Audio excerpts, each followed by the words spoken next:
didn't know this many people in town. Please, have a seat. As you know, I just concluded several hours of meetings with President Xi, and I believe that they were some of the most constructive and productive discussions we've had. I've been meeting with President Xi since both of us were vice president over 10 years ago. Our meetings have always been candid and straightforward. We haven't always agreed, but they've been straightforward. And today, build on the groundwork we laid over the past several months of high-level diplomacy between our teams. We've made some important progress, I believe. First, I'm pleased to announce that after many years of being on hold, we are restarting cooperation between the United States and PRC on counter-narcotics. In 2019, you may remember, China took action to greatly reduce the amount of fentanyl shipped directly from China to the United States. But in the years since that time, the challenge has evolved from finished fentanyl to fentanyl chemical ingredients and pill presses, which are being shipped without control. And by the way, some of these pills are being inserted in other drugs like cocaine. A lot of people are dying.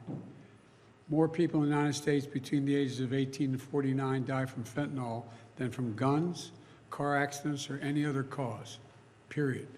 So today, with this new understanding, we're taking action to significantly reduce the flow of precursor chemicals and pill presses from China to the Western Hemisphere.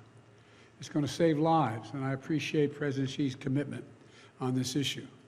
President Xi and I tasked our teams to maintain a policy and law enforcement coordination going forward to make sure it works.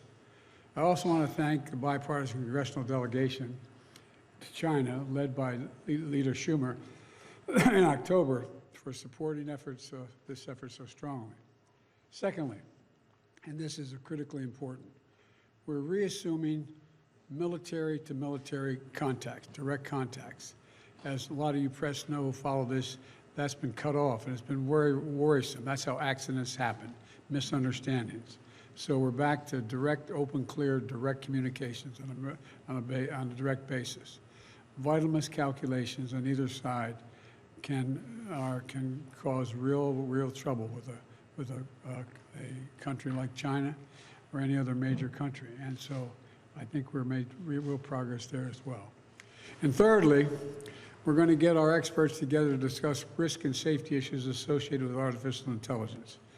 As many of you who travel with me around the world, almost everywhere I go, every major leader wants to talk about the impact of artificial intelligence. These are tangible steps in the right direction to determine what's useful and what's not useful, what's dangerous and what's acceptable. Moreover, there are evidence of cases that I've made all along. The United States will continue to compete vigorously with the PRC, but will manage that competition responsibly so it doesn't veer into conflict or accidental conflict. And where it's possible, where our interests coincide, we're going to work together like we did on fentanyl. That's what the world expects of us. The rest of the world expects, not just in people in China and the United States, but the rest of the world expects that of us. And that's what the United States is going to be doing. Today, President Xi and I also exchanged views on a range of regional and global issues, including Russia's refusal and brutal war to stop the war and brutal war of aggression against Ukraine and conflict in Gaza. And as I always do, I raised areas where the United States has concerns about the PRC's actions, including detained and exit-banned U.S. citizens, human rights, and coercive activities in the South China Sea. We discussed all three of those things. I gave them names of individuals that we think are being held, and hopefully we can get them released as well. No agreement on that. No agreement on that. I also stressed the importance of peace and stability in the Taiwan Straits. It's clear that we object to Beijing's non-market economic practices and that disadvantage American businesses and workers, and that we'll continue to address them. And I named what I thought a number of those were. I welcome the positive steps we've taken today, and it's important for the world to see that we're implementing the approach in the best traditions of American diplomacy. We're talking to our competitors, and the key, and just talking, just being blunt with one another, so there's no misunderstanding, as a key element to maintaining global stability and delivering for the American people. And in the months ahead, we're going to continue to preserve and pursue high-level diplomacy at the PRC in both directions to keep the lines of communication open, including between President Xi and me. He and I agreed that each one of us could pick up the phone, call directly, and would be heard immediately. And that's, now I'd like to be able to take some questions, if I may. And I'm told that Dimitri of the Financial Times has the first question. Thank you. And as an Irishman, I apologize for bringing the rain. Well, holy God, I wouldn't have called on you if I'd known that. No, I'm teasing. Go ahead, fire away, Dimitri. President Biden, given that America is playing a key role in two major global crises, in Ukraine and in Gaza, does that alter your previous commitment to defend Taiwan from any Chinese military action? And did Xi Jinping outline the conditions under which China would attack Taiwan? Look, I reiterate what I've said since I've become president, what every previous president of late has said, that we maintain the agreement that there is a one China policy, and that and I'm not going to change that. That's not going to change. And so that's about the extent to which we discussed it. Next question, sorry, was Bloomberg.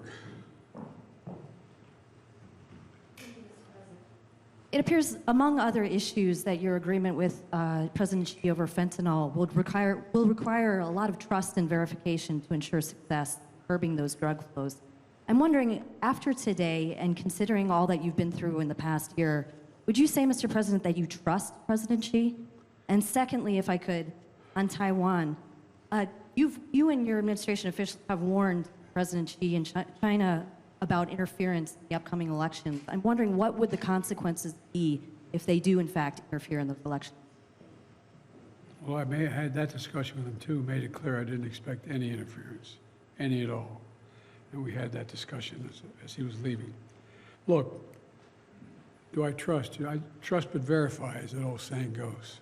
That's where I am. And, you know, we're in a competitive relationship, China and the United States. But my responsibility is to make this rational and manageable, so it doesn't result in conflict. That's what I'm all about. That's what this is about. To find a place where we can come together and where we find mutual interest that, but most importantly, from my perspective, that are in the interest of the American people. That's what this is about. And that's exactly what we'll do. You know, we're in a situation where we agreed that fentanyl and its precursors will be curbed substantially, and the pill presses. That's a big movement. They're doing that, and by the way, you know, I guess I shouldn't identify where it occurred, but John, I know two people near where I live. Their kids literally, as I said, strange, they woke up dead. Someone had inserted in, whether the young man did or not, inserted in a drug he was taking, fentanyl. Again, I hope you don't have any experience with knowing anyone, but this is the largest killer, people in that age category. And, you know, I guess the other thing I think is most important is that since I spent more time with President Xi than any world leader has, just because we were vice presidents. His president was President Hu. I'm not making a joke. President Hu and President Obama thought we should get to know one another. It wasn't appropriate for the president of the United States to be dealing with the vice president. So we met, if I'm not mistaken, I think it was 68 hours of just face-to-face, just us and a simultaneous interpreter. So I think I know the man. I know his modus operandi. He's been, we have disagreements. He has a different view than I have on a lot of things, but he's been straight. I don't mean that it's good, bad, or indifferent. It's just been straight.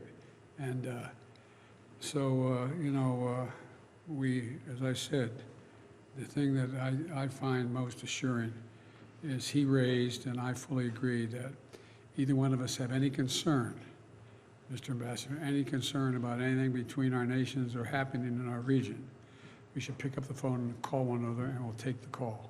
That's an important progress. I'm embarrassed. I think it's CBS, but I can't remember who is CBS. I'm sorry. Mr. President, Judge Jay. Sorry. I apologize. You continue to stress the need to ensure competition with China does not veer into conflict or competition. In the past 2 years, there have been 180 incidents of Chinese aggression against U.S. aircraft in the Indo-Pacific, and of course, ramped up military activity in the South China Sea. If that does not count as veering into competition, then what does? And did you issue a warning against that? Well, first of all, none of it did end up in a conflict, number one. Number two, you may recall I did a few little things like get the Quad together, allow Australia to have access to new submarines, moving in the direction of working with the Philippines. So our actions speak louder than our words. He fully understands. And because of the news of the day, sir, I do have a question about the idea of raid on the Al-Shifa hospital, as it tries to contain and take out the Hamas that is there. This week, you also said that we must protect hospitals. So when you weigh the target against the number of civilians inside the hospital, is the operation underway justified? Well, look, we did discuss this, by the way, but we can't let it get out of control. Here's the situation. You have a circumstance where the first war crime is being committed by Hamas by having their headquarters, their military, hidden under a hospital.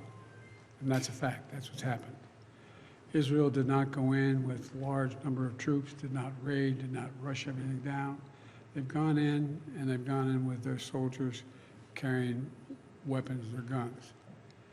They were told, let me be precise. We've discussed the need for them to be incredibly careful. You have a circumstance where you know there is a fair number of Hamas terrorists. Hamas has already said publicly that they plan on attacking Israel again, like they did before, do everything cutting babies' heads off to burning women and children alive. And so the idea that they're going to just stop and not do anything is not realistic. This is not the carpet bombing. This is a different thing. They're going through these tunnels. They're going in the hospital. And if you notice, I was mildly preoccupied today. I apologize. I didn't see everything. But what I did see, whether I haven't had it confirmed yet, I am asked my team to answer the question. But what happened is they're also bringing in incubators. We're bringing in other means to help the people in the hospital. And they've given the doctors and, I'm told, the doctors and nurses and personnel an opportunity to get out of harm's way. So this is a different story than I believe what was occurring before with indiscriminate bombing. What do you got? Washington Post. I think that's right. Mr. Oh, there you are. Sorry, I couldn't see in the light. Mr. President, Israel's war in Gaza more than 11,000 Palestinians just for a month and I'm created. sorry, you're breaking up. I didn't. Israel's war in Gaza has killed more than 11,000 Palestinians just over a month and created a humanitarian disaster. Israeli officials have said this war could take months or even years. Have you communicated to Prime Minister Netanyahu any sort of deadline or time frame for how long you are willing to support Israel in this operation? Are you comfortable with the operation going on indefinitely, and is there any deal underway to free hostages? Thank you. Yes, no, working backwards, forward. Look, I have been deeply involved in moving on the hostage negotiation. I don't want to get ahead of myself here because I don't know what's happened in the last 4 hours, but I have We've gotten great cooperation from the Qataris. I've spoken with them as well a number of times. I think the pause and that the Israelis have agreed to, it's down to, well, I'm getting too much detail. I know, Mr. Secretary, I'm going to stop. But I am mildly hopeful. I'm mildly hopeful. With regard to when is this going to stop, I think it's going to stop when Hamas no longer maintains the capacity to murder and abuse and just do horrific things to the Israelis, and they still think that, at least as of this morning, they still thought they could. I guess the best way for me to say it is that I take a look. The IDF, the Israeli Defense Forces, acknowledges they have an obligation to use as much caution as they can in going after their targets. It's not like they're rushing in the hospital, knocking down doors and, pulling people aside and shooting people indiscriminately. But Hamas, as I said they plan on attacking Israelis again. And this is a terrible dilemma. So what do you do?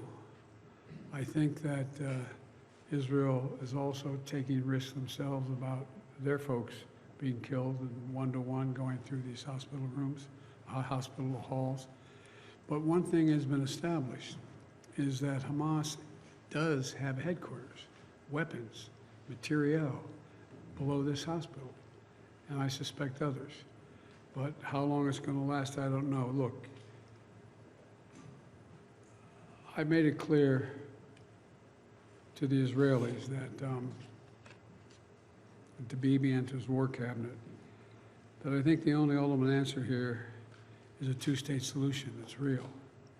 We got to get to the point where there is an ability to be able to even talk without worrying about whether or not we're just dealing with, they're dealing with Hamas that's going to engage in the same activities they did over the past, on the 7th.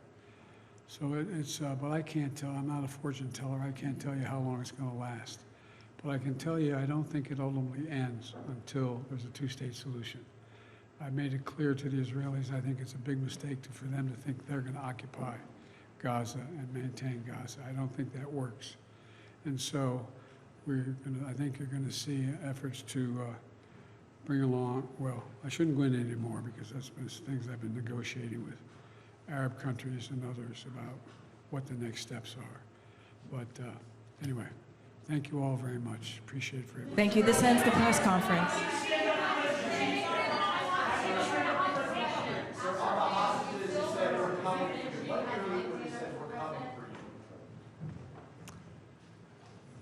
When Hamas said they plan on doing the same thing again, what they did on the 7th.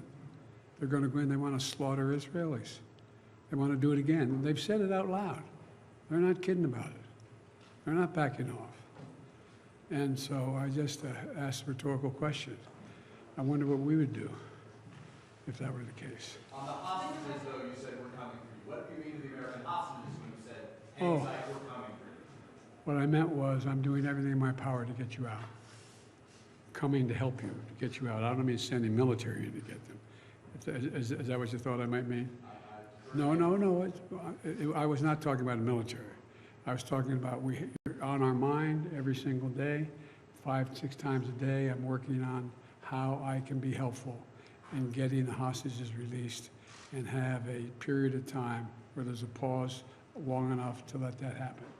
And there are somewhere between 50 and 100 hostages there, we think. And sir, one's a 3-year-old American child. You're darn right it is. That's why I'm not going to stop till we get her.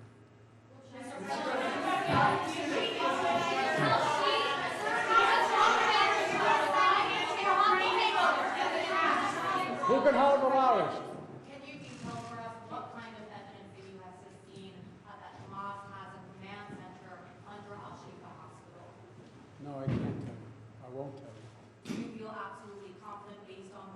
Yes. that is the truth? Yes. And Mr. President, after today, would you still refer to President Xi as a dictator? This is a term that you used earlier this year.